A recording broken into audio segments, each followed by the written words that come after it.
So in this presentation, you will be learning these contents which I've listed down here.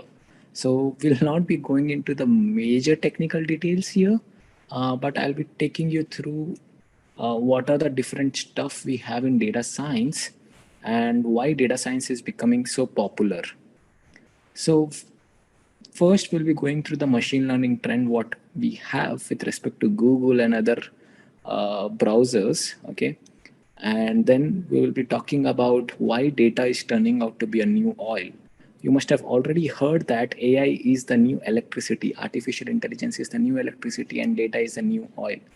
Why a lot of people say that, okay? And then we'll be trying to understand what is ML and AI. And I have written that in abbreviation because ML stands for machine learning and AI stands for artificial intelligence, but I generally try to do things quite faster, and that's the reason I might have written it in abbreviated form. Sorry for that. And then we'll be looking into different leading softwares which we have with respect to machine learning and artificial intelligence. So what we all know that there are different coding programming languages such as Java, Python, R, but what would be the best programming language?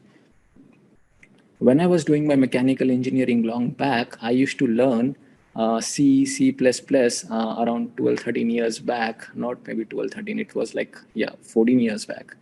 But then I generally not used to so much, I generally not used to have so much affinity towards coding, being being a mechanical engineer. But then out of nowhere, I started learning Python and R, but I felt that Python and R are so simple in terms of learning and in terms of implementation in comparison to Java.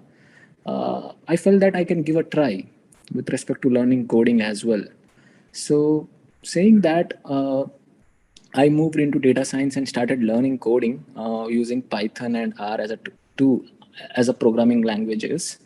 But then I would say I'm still not good enough in Java and very high coding languages because that is not required when it comes to data science. Those kind of advanced coding skills are not required at this point of time. You're not like, I'm not a software engineer, right?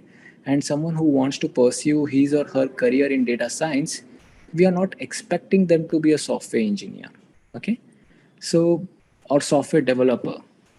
So we are expecting them to become a data scientist, and that's where uh, the basic understanding of coding would be sufficient, believe me, okay? And then we'll be looking into different companies, but I just wanted to make sure that I've listed down only mechanical organizations, but believe me that there are a lot many organizations in the world which are using machine learning and data science.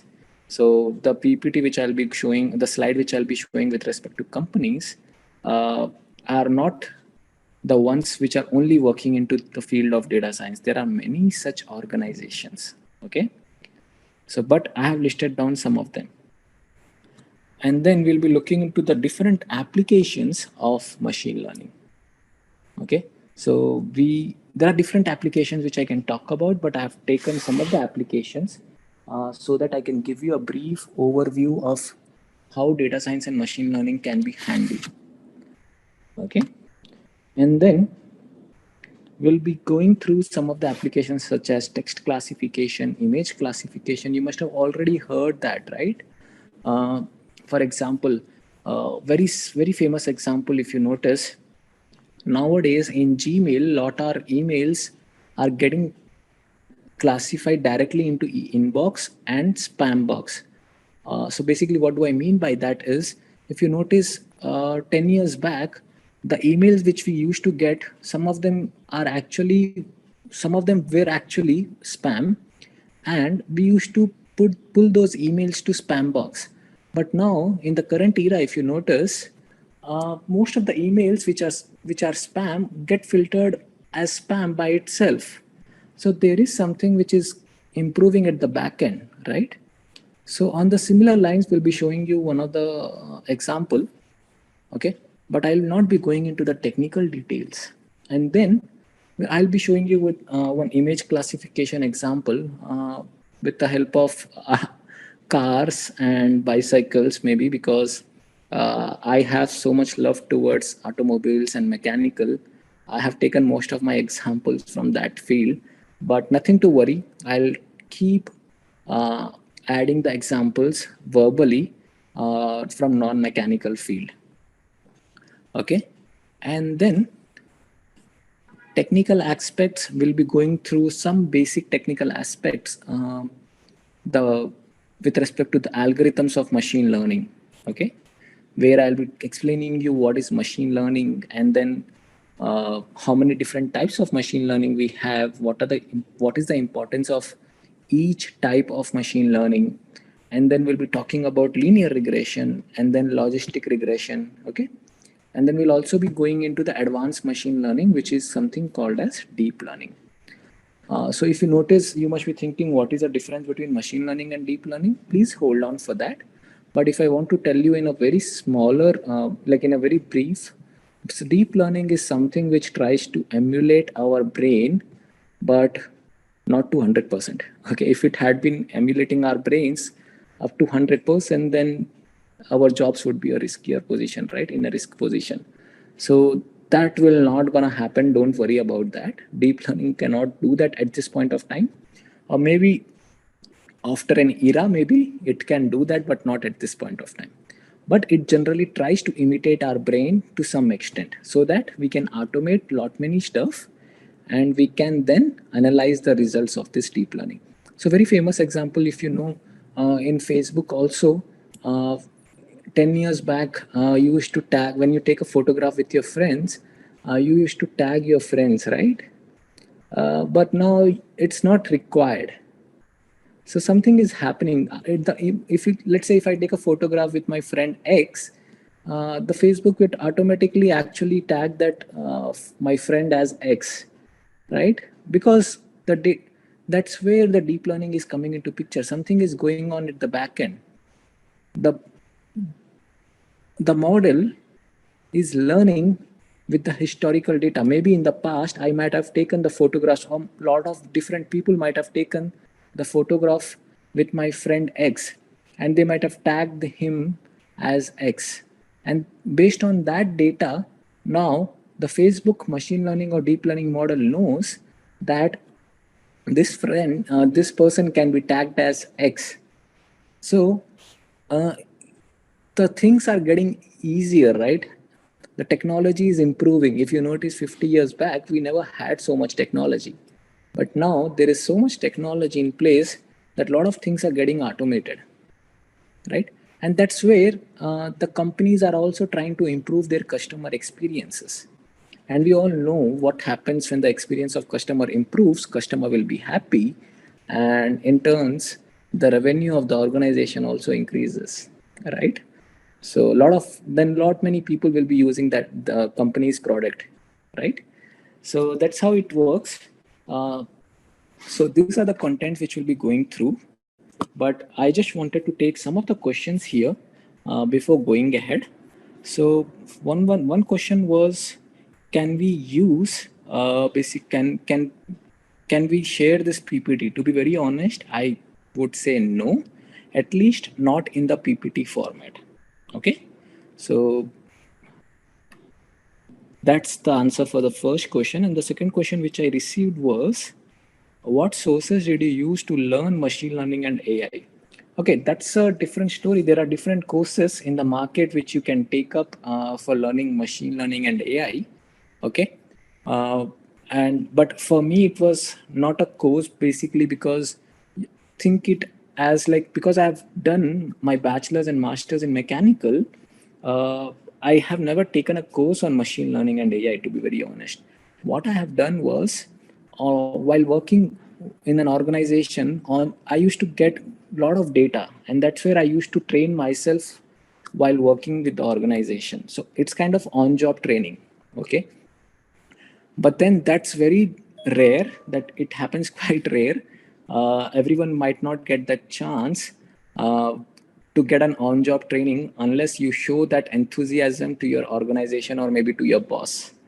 Okay, but I would say I just got a lot of data while when I've started my career with respect to automobiles, and I thought rather than solving those problems with respect to simulations, we can solve the problem with respect to maybe uh, machine learning algorithms. Okay, so that one thing which I've done in the past to answer the question. To another question, if I want to look into it, was someone asked me, uh, shall I maybe because people are asking privately, so I'm not taking the names. I hope because you are asking privately, I don't want to reveal your names, but someone who is asking on the complete forum, I will take their names. Okay. So Ishan was asking, do students get a job as fresher in this domain? Oh, yes, of course, Ishan. Because see, the machine learning has become so popular in this maybe around 5 years back. And if you notice, a lot of people who are in this domain of data science would be very, very new, like maybe 5 years or 8 years, or maybe maximum 10 years of experience, or max to max 15 years of experience. Okay. And now if you notice in the current era, there are different organizations which I've noticed who are giving a bachelor's or master degree in data science itself. Believe me now, 10 years back there was nothing like that. So when you're getting a degree itself in data science and machine learning, then you can imagine then it will be very easy for you to crack an interview, right? And then yes, self-building skills, correct, Mohit. And then someone also asked me, is there any attendance? Okay, that's not relevant to me, to be very honest, because that's something which Venkatesh can answer on the chat. And then Shimpi has asked, sir, for mechanical engineer, which job is good and easy, data science or software engineer? Okay, being a mechanical engineer, I can answer this question. I would say if you like mathematics the way I do, I would say the answer is data science. If you like coding and you feel that you are quite good in coding, then the answer would be software engineer. Okay, so you have to think, you have to choose wisely which stream you want to choose. But if you think that you are strong in data, if you are strong in mathematics and statistics, then of course the data science is something which you should pursue for, because if you're passionate about statistics and maths the way I generally am, I'm still passionate about mathematics. So that's where I actually like data science as a field. What about transition for working people having 10 to 12 years? Uh, so in this context, if I want to answer, uh, so Chitranshi, the answer would be you have to build your skills first, okay, and then the best way to take up the projects in your organization itself with respect to some data. If you can do that, then you can showcase your resume that you have worked on data science projects in the past, and that's how you can grab another opportunity with respect to data science. But for that, because it's very difficult at the when you have 10 to 12 years of experience, I generally be very honest. So I just want to tell you that it's very difficult if you learn data science and then you're looking for an opportunity. People will not believe because you have never worked on data science. So the good way would be to learn data science and then take up the projects, find an opportunity for the projects with respect to data science in your organization itself. And then you can implement those projects. Okay. When you do that, so basically you can work on those projects in-house in your organization, and then you can showcase that as an in your resume. Okay. And then I have another question saying that I'm working on Java as a system engineer, but my interest is in ML and DS. How about changing the domain and getting job? I think I have already answered this while answering the question of Chitranshi partially. But if you are having a less amount of experience, maybe 3 years or 4 years, then I think this is the best time you can look for it. The amount of experience, which let's say if the number of years of experience is high, the transition would be difficult. If the number of years of experience is less, the transition would be easier. For the fresher, it will be further more easy, as I already told. And how many times it's take generally to learn machine learning? See, it depends completely. Sanjana, it completely depends. See, someone who is passionate about mathematics and statistics and always can recall the stuff which we have learned in our school days, maybe 8th class or 10th class or 12th class, all the stuff which we have learned, then it will be very easy. Maybe you can learn machine learning in 3 months. But if you are not able to recall those stuff of mathematics and statistics, then it might take maybe some more time, maybe 6 months to 1 year. And if you're very new to coding, then maybe it can take 9 months to 1 year. Okay, so it depends. But then whenever you learn machine learning, always try to implement those things. Okay. So this is the agenda. I have divided my contents into different agenda points. Both are more or less same, but I just made it quite common. So first we'll understand data, why data science, and then ML and AI. What are the different tools? What are the different companies we have in market? And then different applications. And then my favorite part, the technical aspect of machine learning. Not completely, but we'll be just touching the surface. Can we go to the next slide? Yes, so this is the trend. If you notice now in the 2004, the trend of the data science was so low till 2013 also. If you notice, the trend was so low, like the demand of machine learning was so less. But since 2013, the demand has been increased in a way that it's I would say it's booming at this point of time. And if you notice now, it to some extent it is more or less stagnant. It happens, right? It happens with every field. If you notice, we always say mechanical is an evergreen field, right? So, and then for CS also, you might have noticed for computer science, there was sometimes it will be booming and then sometimes recession comes in and then it drops and then again it increases, right?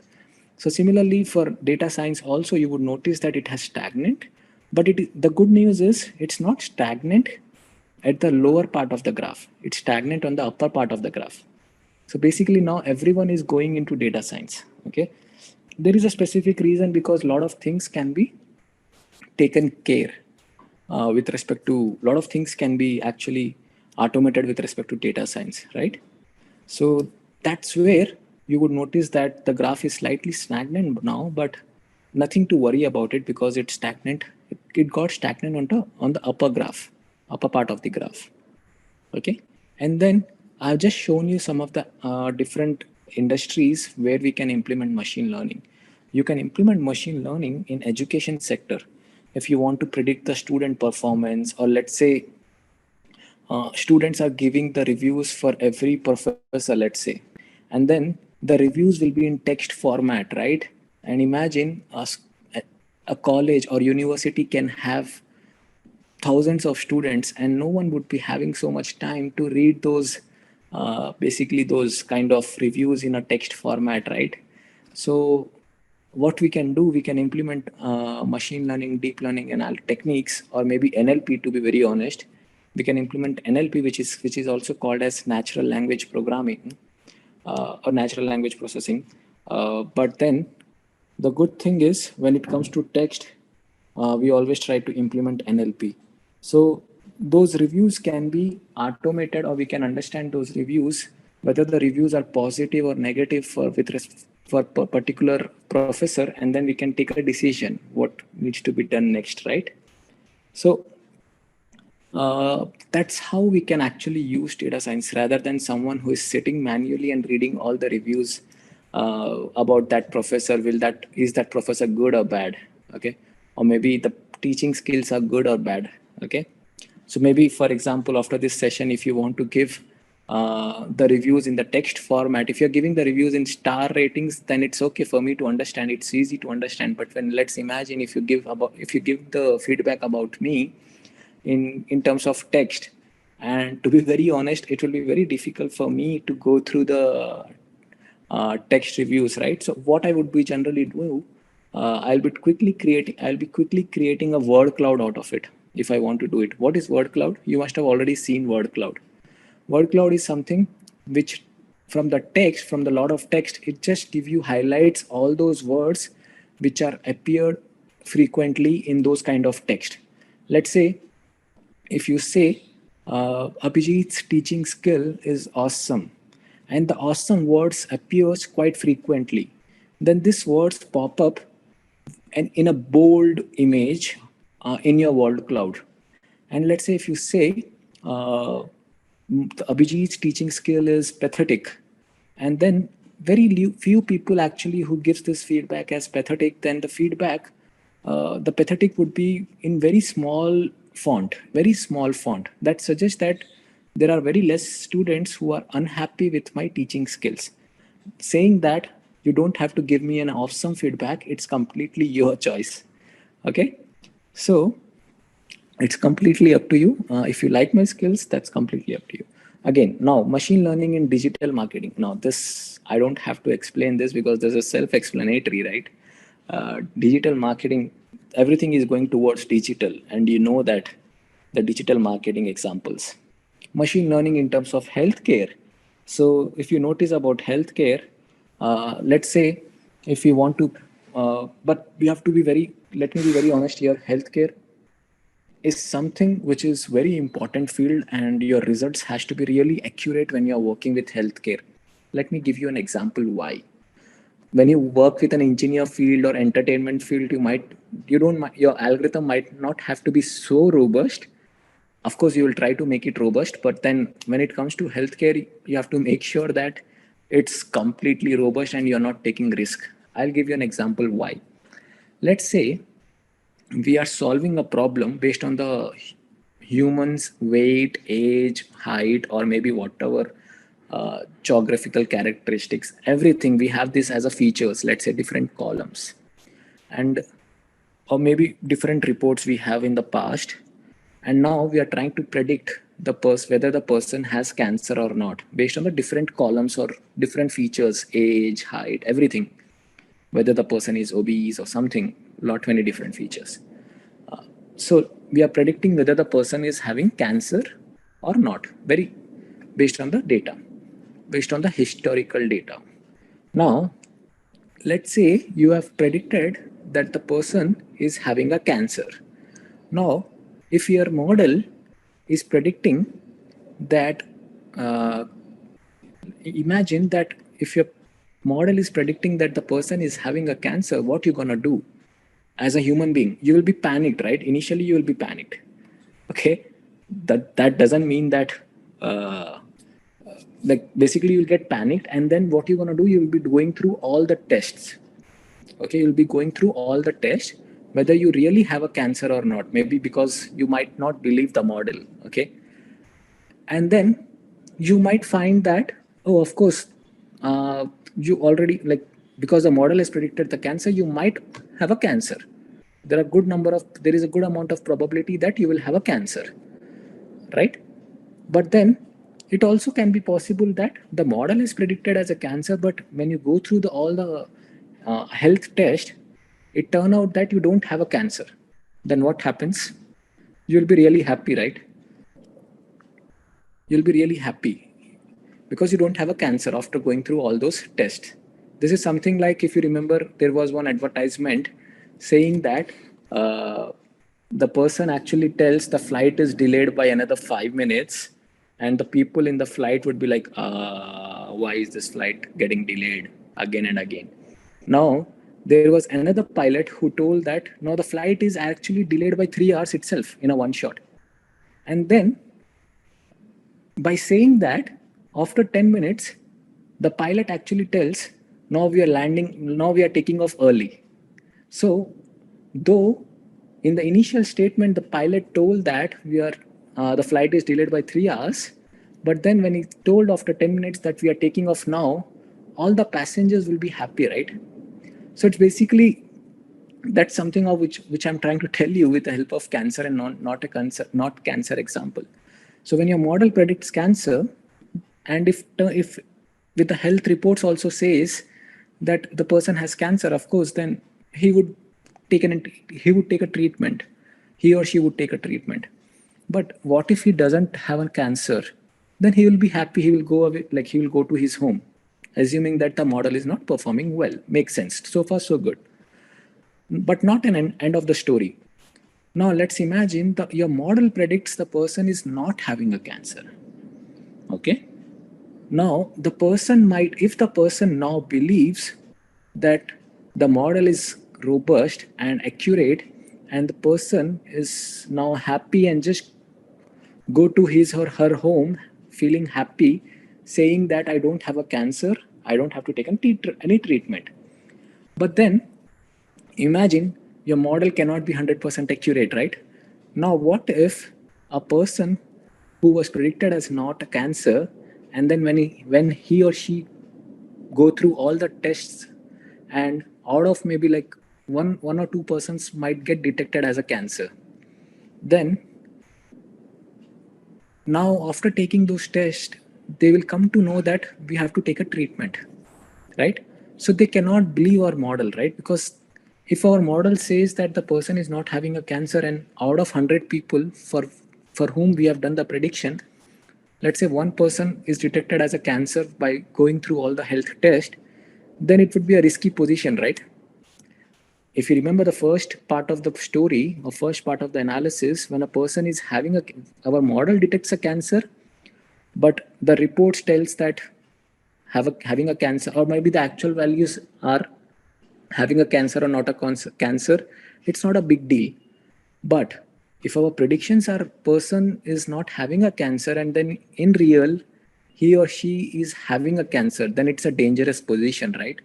Because he or she might be having a problem of cancer, but then they believe our model and they happily go to their homes thinking that they do not have the cancer.